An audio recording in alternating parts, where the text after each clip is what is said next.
Hi, ask ko lang po, ano ang gagawin if nalapse ang Kaiser policy? Gusto kong reinstate pero ano ang redating at updating? And ano yung files na dapat i-upload dito? Or from IMG app, I just reinstate and I just choose updating, redating. So, hello po.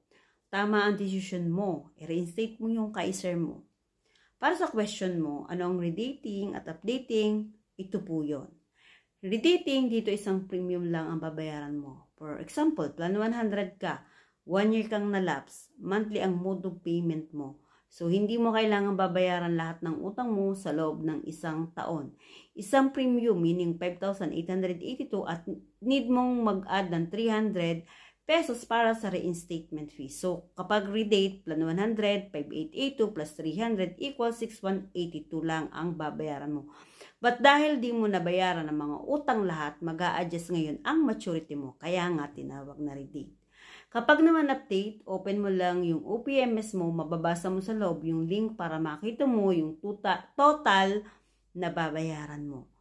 May computation na sila doon. So, tandaan mo, nagbabago araw-araw yung amount na kailangan mong bayaran. So, kaya dapat before you pay, i-check mo muna yung computation sa loob ng OPMS. Yung files na i-upload po ay yung valid ID na may 3 signatures mo. Then, yung reinstatement form, online na po yan ngayon na ginagawa. Wala po yan sa IMG app, ang pagre-reinstate. Nasa loob po yan ng Kaiser OPMS mo. Para po hindi po maligaw at malaman pa ang mga ibang detalye about Kaiser, attend ka po ng mga product training.